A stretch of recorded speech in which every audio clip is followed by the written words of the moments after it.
กราบสวัสดีFC ทั้งช่องของสงกรานต์นะคะมื้อนี้จะพามาตามแนวทาง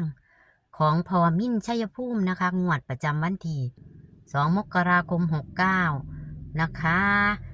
งวดบางหนึ่งหันนะคะ ของพอกับเขาเป็นตัวเด่นนะคะพี่น้องคือเก่าค่ะงวดก้อนเพิ่นกับไห้เด่น2กับมา2เด่น2ลางกับมา2ลางนะคะพี่น้องงวดนี้เด่น5ลางกะมาหา2มาหาลางค่ะพี่น้องเบิ่งค่ะ เห็นบ่ค่ะ นี่ค่ะ เลขพอจะมาเข่าตัวดินนะคะ พี่น้องจับคูบ่เข่านะคะ เข่าตัวดินนะคะให้หากะมาหาลางนะคะ พี่น้องบ่พลาดค่ะพี่น้องเลขพอมิ่นชัยภูมิงวดนี้งวดประจำวันที่2 มกราคม 69พอว่า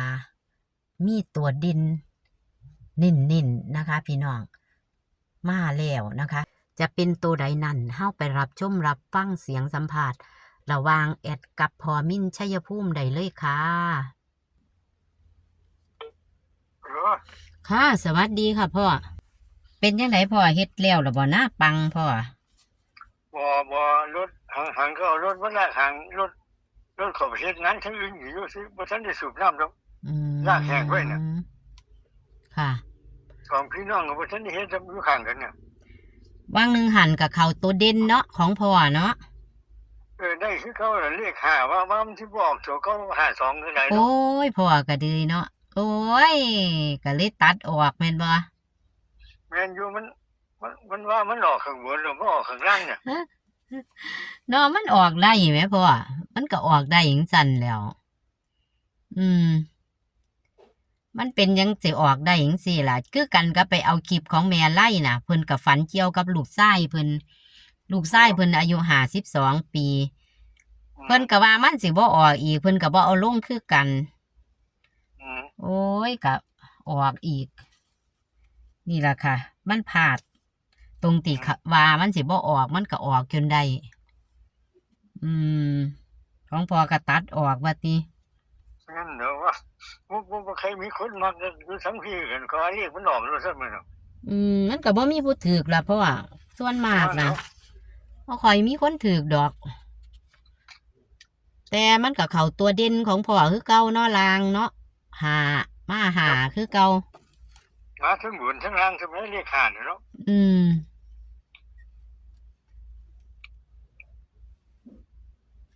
นี่แหละค่ะเลขพ่อพี่น้องโอ้ย2 ตัวลางเพิ่นให้เด่นหานะคะ พี่น้องกับมาหาของเพิ่นอีหลีแต่ว่าจับคู่บ่เข้านะคะ ของพ่อก็เด้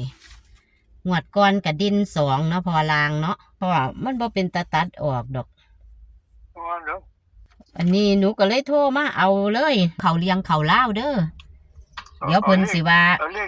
ขเด่นไปก่อนเนาะเลขเด่นบนเรื่องล่างเนาะ ค่ะ เดี๋ยวFCเคยว่าเว้าโดน FC ทักมาหลายอะ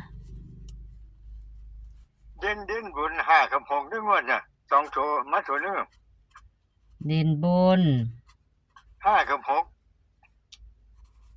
5 กับ 6 เด่นล่าง1กับ3อันบ่หันจับคู่บ่พ่อ บ่เอาตัวเด่นไปก่อน อ๋อ จับไว้เลยก็มีล่าง1กับ3ด้วยงวดน่ะ ล่าง1 กับ 3 ตัวเด่นคัก ตัวเดียวเลข5คือเขาหรือข้างบนน่ะ ๆข้างบน5เด่นคักแม่นบ่ ข้างล่าง3หรือตัวเดียว ค่ะ เด่นคักอีหลีก็คือ5เนาะบนเนาะ งั้นล่างคือ3ตัวเดียว ล่างคือ3คันผู้ใดมีตัวเขาเอิ้นว่าตัวประกบเนาะ งั้นอยู่ ตัวประกบก็เอามาประกบกับ5บน3ล่างแล้วบัดนี้มันสามารถมานำกันได้บ่ล่ะพ่อนี่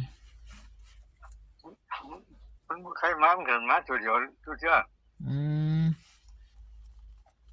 มันจะบ่ค่อยจับคู่กันมาบ่ค่อยกอดข้อกันมาบ่พ่อ เรียกว่า2ตัวมาตัวนึงว่าจะ อืมสูตรนั่นเขาบ่ล่ะพ่อสูตรร้อยมาไล่เขาบ่ช่วงนี้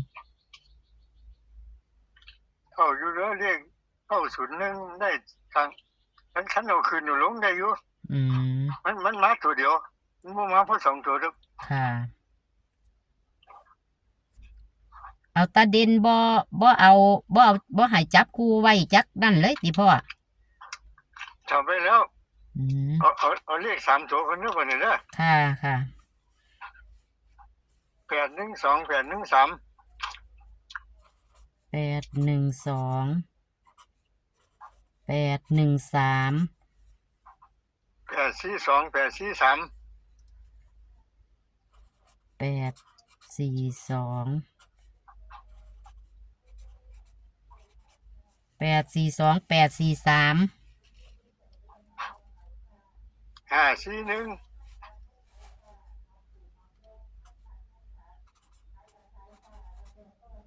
541 392มี6คู่เท่านี้แหละเลข3ตัว ค่ะ ผมสั่งมันเนาะ 392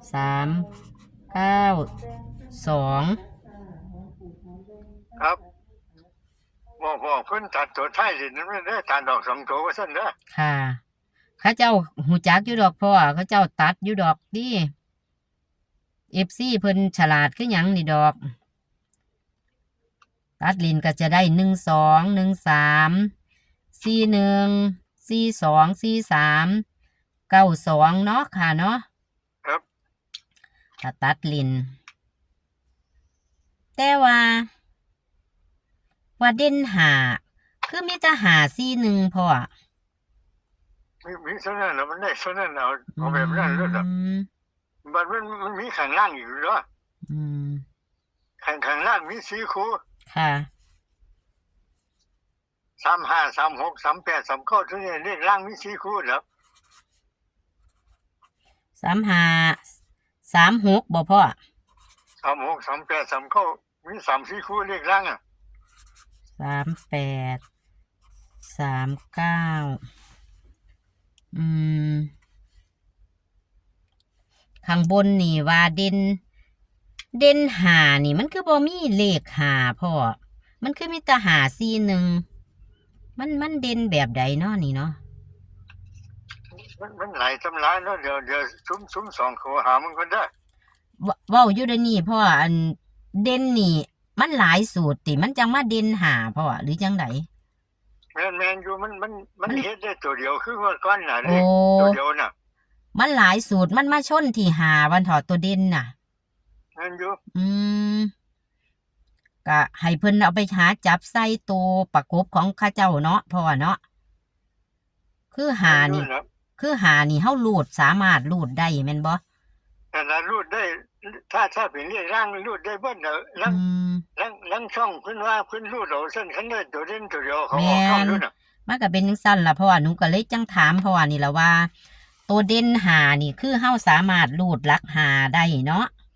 ครับ อืม แบบว่าคันเลขล่างเห็นรูดได้เพราะว่ามี2ตัวเนาะ แม่นแต่ว่าเลขบน เพิ่ นี่ เพิ่นได้น้ำรูดหลายอยู่ผู้ใดเพิ่นบ้างรูดอ่ะ ค่ะ คือก่อนหนูสิถามเนี่ยมันจะเป็นแบบนั้นนะค่ะเที่ยเขาเจ้ามักรูดจังซี่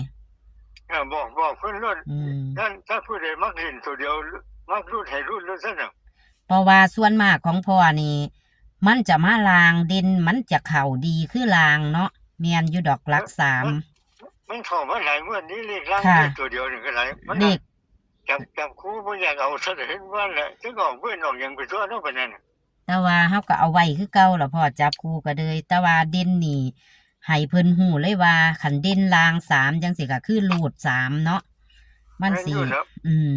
มันสิง่าย เพราะว่ามันเข้าหลายงวดแล้วตัวเด่นของพ่อข้างล่างนี่ นั่นแหละ ข้างบนก็คือกันล่ะเนาะ ข้างบนคือกันข้างล่างคือกัน แล้วนี่พ่อจะเน้นให้เข้าเจ้าอันบนตัวใดพ่อ บ่ทันนี้ยังหลายมื้ออยู่วันที่ อืม 2มื้อนี้ค่อยออกเนาะ แม่นค่ะ วันที่ ค่อยมาบอกคุกสุดท้ายเด้อเหลืออยู่สัก 2-3 มื้อเด้อ 2ค่ะบ่ทัน ค่ ได้ อยโทรมาเด้อครับเด้อ ค่ะข้างล่างกับบ่ทันเน้นบ่พ่อข้างล่างนี่ บ่ลองพิจารณาเบิ่งครับคนเป็นจังได๋ อืม เลขมันออกปีหน้าพุ่นนี้วันที่30บ่ออกปีนี้เนาะ จังว่าหนูก็ลงผิดไปหลายคลิปอยู่ เพราะว่าหนูเข้าใจว่าสิมาออก ไปแก้วันที่เพิ่นก็ได้เหรอ อันคืออันลงไปแล้วมันแก้บ่ได้พ่ออันที่ลงไปแล้วคือคันเฮาอัดแล้วเฮาแก้บ่ได้ก็เลยบ่แก้มันแก้มันก็แก้ยากหนูก็เลยบ่แก้หนูก็เลย บ่สู้ปีมันออกวันที่30วิส่งท้ายปีเก่าเนาะแมนสุปีมันจะเป็นแบบนั้น ปีหาเพิ่นรวดไหม เพราะว่าหนูก็เลยบ่ได้ทันได้เบิ่งข้อมูลดีๆปานใดหนูก็เลยไปลงผิดอยู่2 คลิปอยู่ดอก2 คลิป3 คลิปอยู่ดอกอยู่ประมาณนี้ล่ะแบบว่าสุเที่ยเดือนฉันว่ามันออก3เที่ยบางทีสู้ปีเนาะแมนบัดนี้ยัง อ ก็ อก เปลี่ยน ออก2งวดคือเขาเนี่ย จังว่าบัดนี้คือเปลี่ยนไปเป็นวันศุกร์ที่2หนูก็บ่รู้คือกัน แต่ว่าบัดนี้ฮู้จักอยู่แล้วสิว่าวันที่2อ่ะ แม่นหูจักแล้วค่ะหูจักลงหลายคลิปแล้วล่ะวันที่2นี่ มันยังหลายมื้อหังกับวันที่21สิมื้อเนี่ย จ้ะ21มันเหลืออยู่หลายมื้ออยู่เนาะ ค่ะอ้าวพ่อขันจังสั้นก็ขอขอบคุณพ่อเด้อค่ะ ที่ให้แนวทาง โชคดีต้อนรับปีใหม่ทุกคนนะครับเด้อ ค่ะ ขอให้พ่อคือกันล่ะสุขภาพแข็งแรง ครับ แล้วก็ให้โชคมันน้ำกันค่ะขอบคุณพ่อเด้อค่ะ สวัสดีค่ะ สวัสดีครับ ค่ะพี่น้องก็จะขอสรุปเลขพอนะคะ เลขพอมิ่นชัยภูมินะคะ พี่น้องเพิ่นกะให้เด่นมาแต่เพิ่นบ่หันให้เน้นนะคะ พี่น้องงวดวังหันกับเขาของเพิ่นเด่นหาลางกับมาหา2นะคะ พี่น้องงวดก่อนกับเด่น2กับมา2นะคะ พี่น้องลางของเพิ่นแน่นอนนะคะ เขามาจน2-3 งวดแล้วนะคะ พี่น้องงวดก่อนนั่นกับเข่าคือกันเข่าเป็นตัวเด่นจับคูไห่กับบอกเข่านะคะ พี่น้องแต่ว่าเฮากับว่าอยากถิ่มอยากป๋าเพราะว่าพอเพิ่นตัดออกนะคะ พี่น้องเพิ่นก็จับคูได้อยู่เพิ่นว่า52แต่ว่าเพิ่นว่ามันจะบ่ออกอีกนะคะ เพิ่นก็ตัดให้เพิ่นก็ตัดออกคือเก่าค่ะ พี่น้องเอางวดนี้ก็สรุปนะคะ พอก็ให้แนวทางมานะคะ พี่น้องนี่แหละค่ะ2 มกราคม69นะคะพอชัยภูมิให้812 813 842 843 392นะคะเลข3ตัวบนนะคะ เด่น5ร่อง6ค่ะพี่น้องส่วนลางที่บ่พลาดเพิ่นให้มา4หางพี่น้อง3536 3839นะคะเด่นที่3นะคะลางบ่พลาดนะคะ พี่น้องพอส่วนมากลางบ่พลาดให้เอาไปรูดเอาเด้อค่ะ พี่น้องเลขเพิ่นเด่นจังสิกะสามารถนำไปรูดหรือว่ามีตัวประกบดีๆเอามาใส่ของพอลางบ่พลาดค่ะ พี่น้องตัวเด่นเอาโชคมันน้ำพอมิ่นชัยภูมิงวดประจำวันที่2 มกราคม69นะคะ เป็นแค่แนวทางเด้อค่ะซื้อฉลากกินแบ่งรัฐบาลไทยเฮาค่ะ ขอคนละไลค์คนละแชร์นะคะ เป็นกำลังแรงใจให้กับพอมิ่นชัยภูมิเหมือนเดิมค่ะ คลิปนี้ก็ขอสวัสดีค่ะ